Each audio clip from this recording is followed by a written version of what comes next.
Hello, darlings.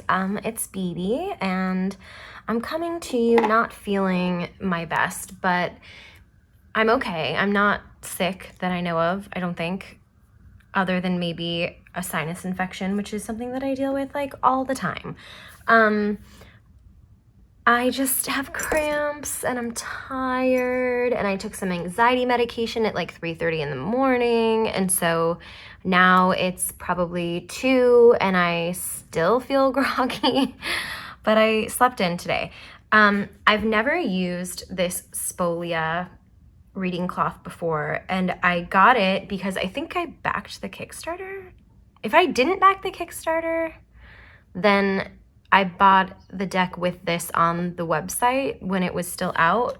I can't really remember. I mean, I know I could look back, but I'm like so happy with it, apart from the fact that I don't have a steamer or an ironing board or an iron, so it's crinkly like my stuff always is. So, but that's fine. You can deal with it, right? Yeah. I hope you enjoy it like I do. I just used a bunch of tape because I can't find my lint roller to get a bunch of lint and cat hair off of it. BTS. Okay, down to business, finally. I'm doing a VR to Nova Luna Tarot. She has a great channel. She has an amazing, huge collection, and she does lots of wonderful videos, and she tagged me and a bunch of other creators in a 10 Forever Decks tag. And this was really hard, Nova. But I guess I just went with the ones that I felt called to, and I didn't go through all of my decks. And you always get that feeling like I'm missing something, because there are these ones, especially the minors, because we've done tags in the past about majors. And I remember going through majors or going through decks to find my favorite majors like 2 years ago. And finding a lot of cards I loved that were minors and that I couldn't use for the majors only tag, but I never wrote them down.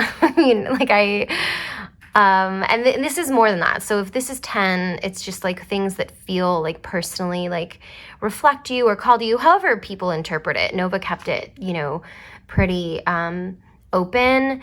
A lot of people do ones that are really important to them. They love the meaning of the card. I went off of instinct, so I just chose 10 that really spoke to me and made me feel like myself. So that's what I'm going to share with you in no particular order.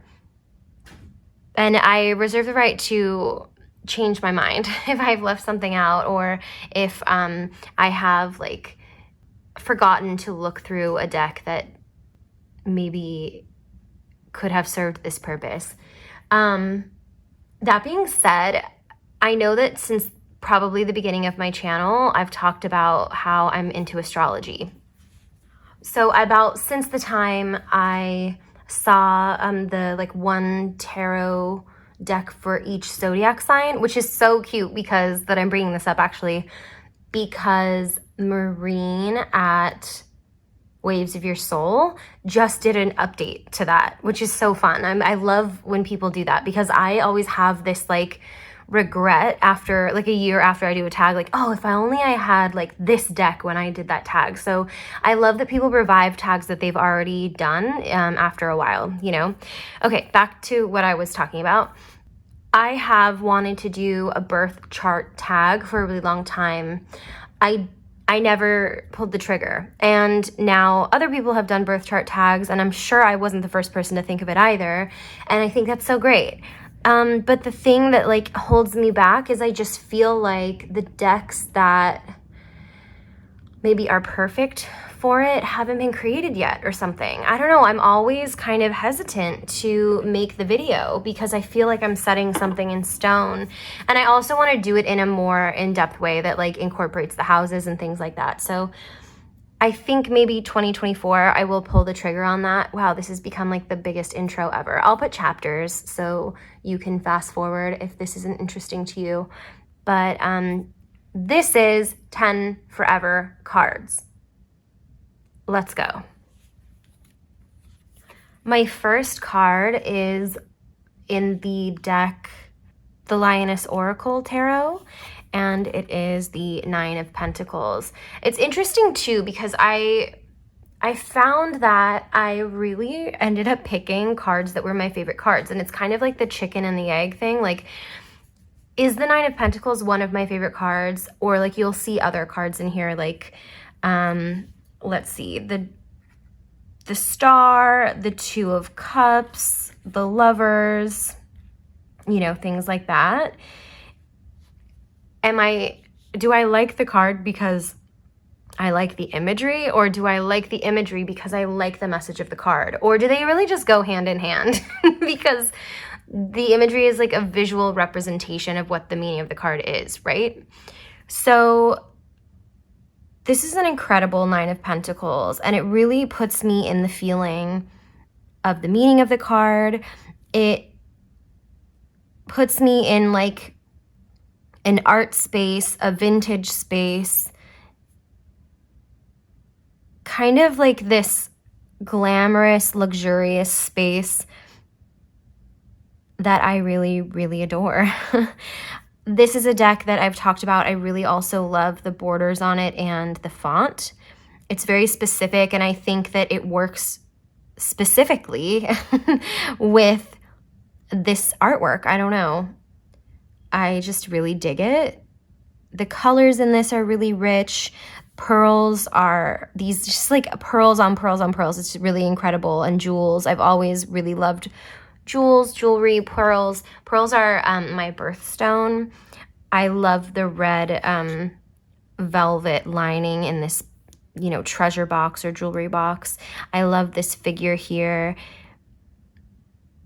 I love that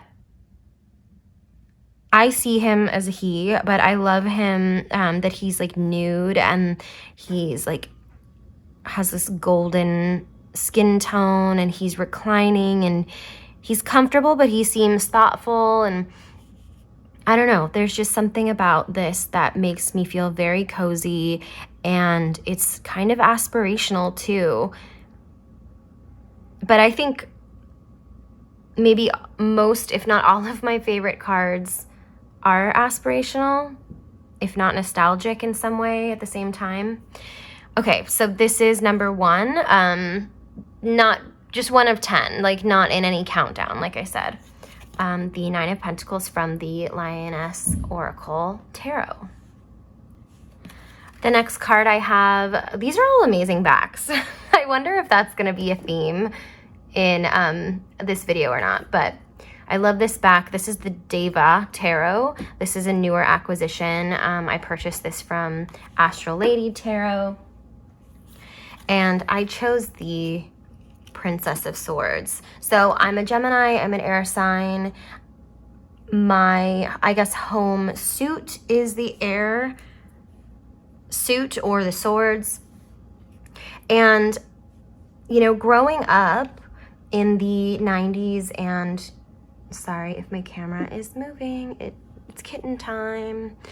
Growing up in the 90s and 2000s, my look was not the desirable look. I had a lot of privilege, right? Because I'm white, I'm upper middle class. I grew up in Orange County, California. So I definitely had a lot of privilege in the way that I looked.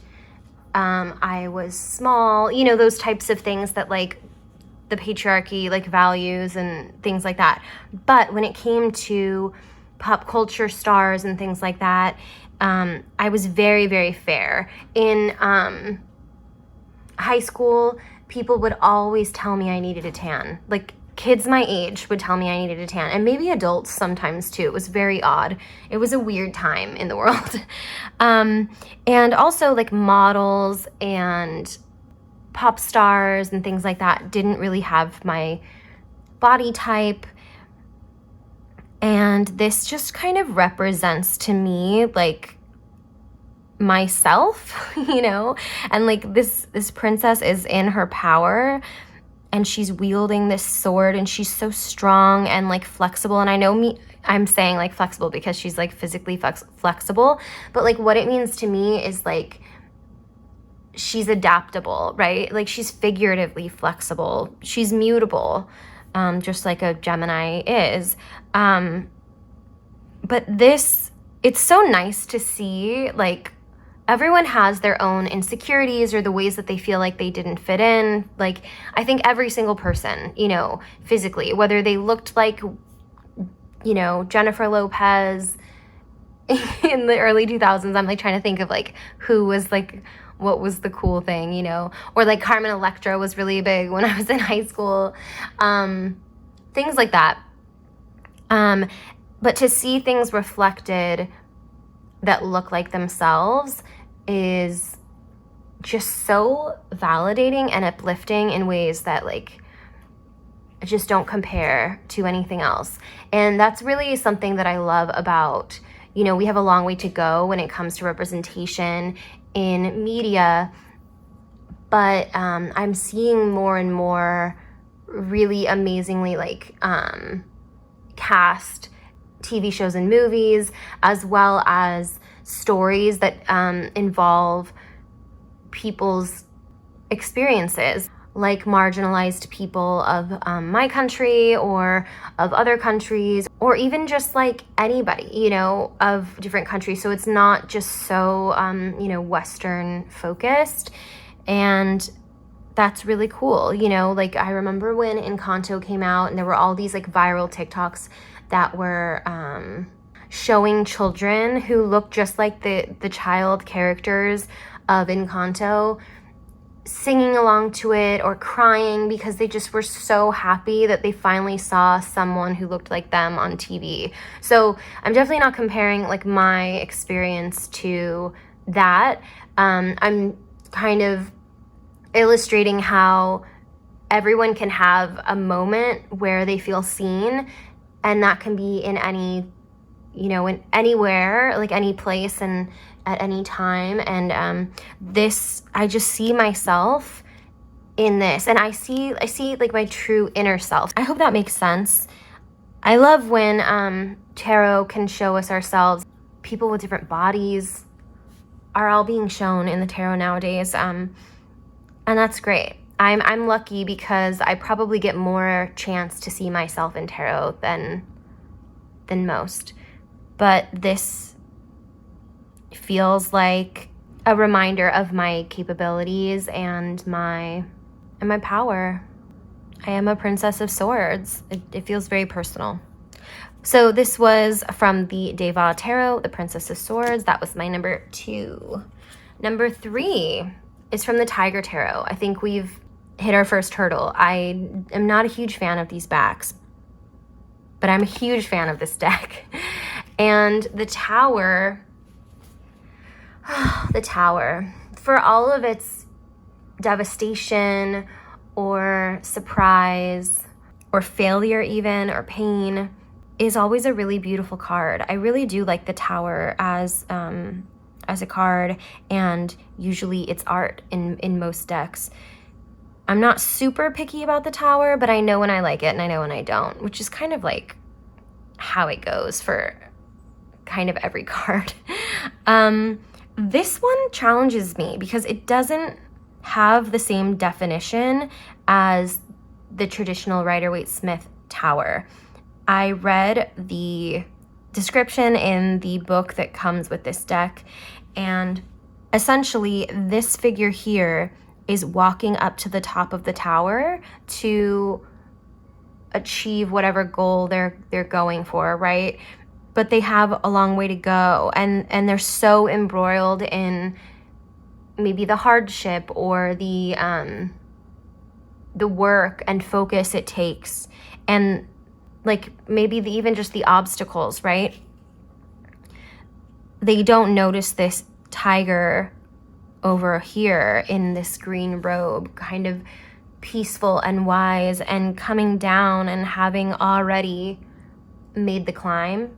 And that like, that's the reminder, is like what we're working towards. So it's interesting. I don't know if I would like read it that way in a reading necessarily, but knowing the background I think always helps if you need like a jumping off point, if the other cards aren't kind of speaking to you in relationship to this card.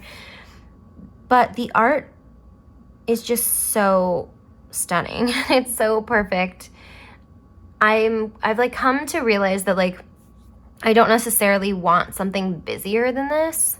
You know that I love the colors. I love the rough, the antique, like historical clothing. And then the fact that this spire is on top of this figure's head. And the tattoos, it's kind of like, tattoos are, especially back in the day, used to be like a testament to all the things that you've gone through, right? They're milestones and markers of things that you've achieved or survived, you know? But yeah, this deck in general is really beautiful. I love the composition of this card. I love the title and the number. Just kind of, what's the word? Just kind of unassuming, like non-presumptuous. Yeah, this is a great one. And I love that like even the titles are lowercase, which is something that I didn't write uppercases for like the longest time.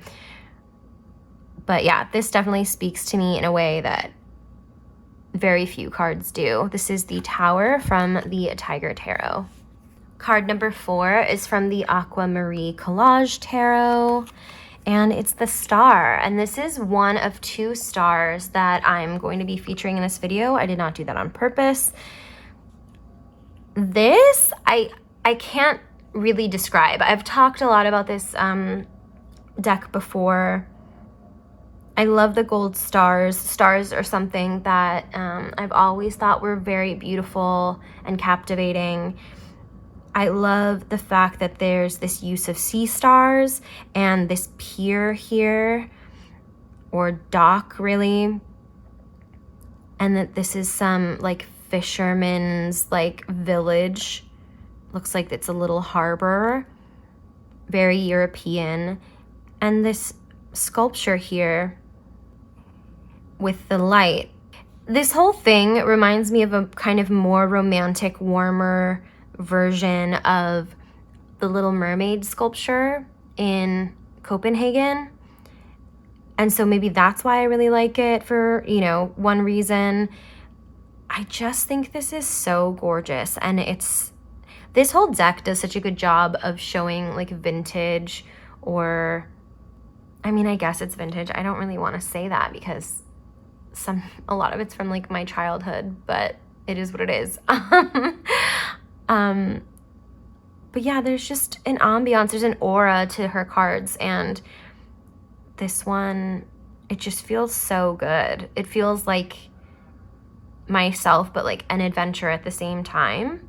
It feels like something when I was a child I would have been drawn to. I think a lot of these do, and I feel like I use that as a marker a lot. Like, would I have liked it when I was 5? Because if I did, then that's probably the purest version of myself liking it. And it's probably still true today because, yeah, I think like I've always just had the same tastes, and any time that I like veered away from it, it didn't feel quite authentic. It didn't feel like it quite fit. I didn't feel the most comfortable in myself. So I'm sure like all these cards would have really appealed to me as a kid. This makes me want to move to Europe. Okay, so this is the Star from the Aquamarine Tarot. Okay, card number 5 is from the Majestic Earth. And this is just like the quaintest, prettiest little, again, European town. This is the Lovers. It is the Gemini card. I guess I can put it down. It's just so picturesque and idyllic, and I really love the Lovers card. I hate to be cliche and like that girl, but I really, really do. It fits, right? It's just, that's who I am, and I always have been, ask anyone. I love the colors and the light in this card and the movement, and kind of being able to imagine yourself or someone else living in those homes in the background, coming to the river during the day and reading. It looks like there's even a book. Okay, I'm gonna bring it back up here. Okay, that looks like an open book. I don't know if you can see. No, I don't know if you can see it. I'd rather it be focused than try to like get it closer. And then that looks like a person in the garden with a hat. And swans are, you know, one of my favorite animals, if not my favorite animal. I don't know. Maybe tigers first, then swan. I don't know. We'll see. I can't. I'm so bad at favorites. This is why these like videos hurt so bad. But I remember going to like Barnes and Noble as a kid with my mom, or just like little boutiques that would have paintings or calendars or cards, and they would have art like this on them, and feeling very romanced by them, right? They just spark the imagination, and they're so real. Like, I love that they're mundane and real. Like, people do live like this, and it's beautiful. So this is the Lovers from the Majestic Earth Tarot. All right, the next card. Oh, I didn't show you the back first. Oops, reveal. The next card is from the Death Doula Oracle. I tried to stay away from oracles because I think it's easier for me to find sometimes oracle cards I love. I don't know why, because I literally told you not that long ago that it's hard for me to find oracles that I really love the art in. But I guess what that means is like the oracles that I do have, I really, really like. Yeah, like connect with artistically. So I did only look at 2 oracles, and this card and the next card are from oracle decks. But obviously this is the romance card. We just got done talking about the Lovers. Romance was something, and probably still is, maybe just in a different way now that I'm older, was like the number one, like romance, beauty, art were all number one things like in my life. So the subject matter obviously appeals to me, but this card really appeals to me. The composition, the colors, the saturation, the contrast. I'm a huge fan of contrast. That might be a Gemini thing. Roses, again, we know we love roses. I'm an Aries moon. If you know me in this channel, you know that. So we have the fire over on this side. We have these lights.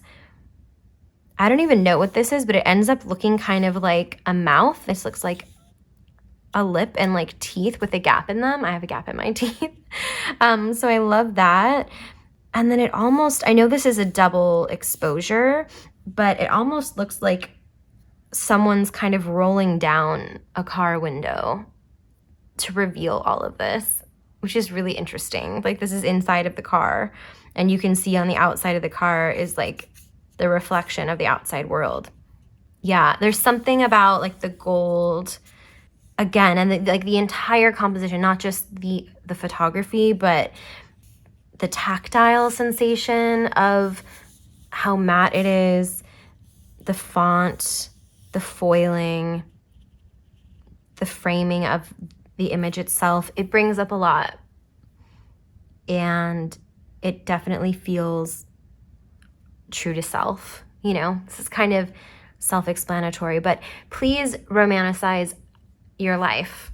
I know that's like a big thing on YouTube now, and it has been for like over a year, probably since COVID, right?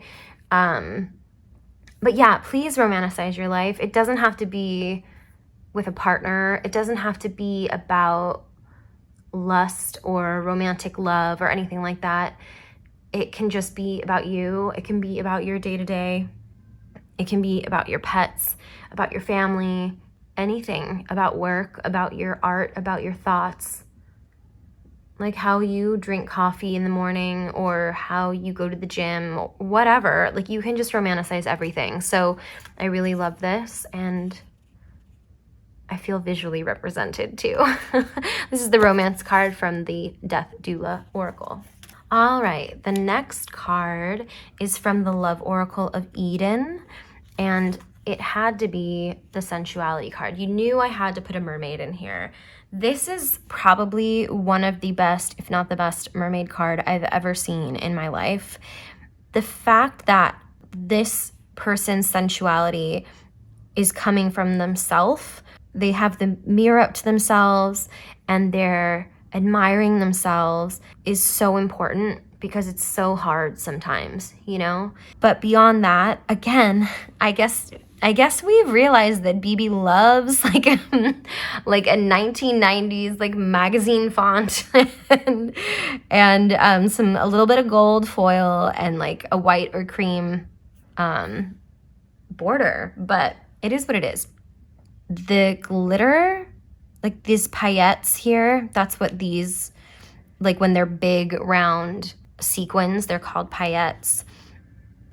The way that they glimmer in the light and the colors that they bring out and the way that that plays off of every other color in this, and then this person's skin color, the way that it reflects, because it probably has you know, they probably oiled them up, but like it's so beautiful. It's very like Empress energy, but like instead of like Empress being about embodying abundance through kind of like to others, it's purely for the self, right? Like this isn't for anyone's gaze but your own. And you're dressed in like your finest, you're surrounded by beauty, you're in your element, and it's all for you. And that's your sensuality, that you can experience sensuality purely for you. It's not performative. It's just grounding and pleasurable and wonderful. And this, I think this image is just kind of a masterpiece, really. So this is the Sensuality card from the Love Oracle of Eden. That was number 7, by the way. Number 8 is from the Influence of the Angels Tarot, and it is the Ace of Cups. The Ace of Cups is also one of my favorite tarot cards. I love the imagery. I think the classic imagery is amazing, and I think that this kind of elevates it for me. This deck kind of makes it even more, I don't know, impactful and beautiful. I also have been told in the past by someone that I have a spring heart, and I think that that was like one of the sweetest things anyone's ever said to me. And I feel like that embodies the Ace of Cups, right? Meaning it's always new. Your ability to like love someone so deeply, or love something new so deeply, an interest or a person or an experience. You know, how did this turn into like a love and romance video? Like, okay, I guess I just do that. But yeah, I think that like it really embodies like the energy of the Ace of Cups. And I just love this goblet. I think it's incredible. I love that it's on a beach, obviously, because, you know, it's the water suit, but the heart and these little cupids or angels or putti, whatever they are, holding this big red juicy heart. I just think it's the sweetest thing in the whole world. Yeah, I don't know. I don't think that there's a lot to like explain here. It makes me want to cry. I think this is so beautiful. I think that too, it had to be this art style, you know? Like I think like you could do this in a lot of different art styles and I'd still really like it, but this classical art style, I don't know. I just think it's even more stunning, you know? Okay, so this is the Ace of Cups from the Influence of the Angels Tarot.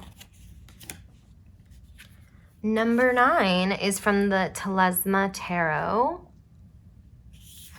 and it is the Star. We have a second star. Okay, so the first thing that hits me here, apart from like the amazing color story, is that this woman feels very vintage. She's wearing what looks like to me like a 1920s bridal veil, which I love.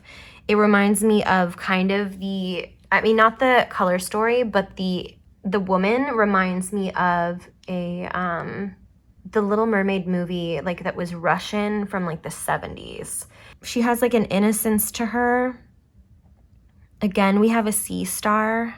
And again, we have colors that I'm really drawn to. So we have jewels. I'm just a magpie in like the most classic sense of the word, I guess. We have red, green, really intense. We have black, which we know that I love black. And she's looking on this, you know, shimmering pool. It's traditional enough to satisfy me, you know, with the star. And then it's different enough to feel rejuvenated and like vintage in a new way than Pamela Coleman Smith's art, you know? It's very contemplative and very dreamy without being, you know, pastels. Not that I don't love pastels, but I think I could just get lost in this image. I can kind of like transport myself into it, you know? Yeah, I don't know. I don't have a lot to say about this one. I love it. So that was the star from the Telesma Tarot. And lastly is, oops, I showed you. I keep doing that. Lastly, I have my number 10 and then an honorable mention.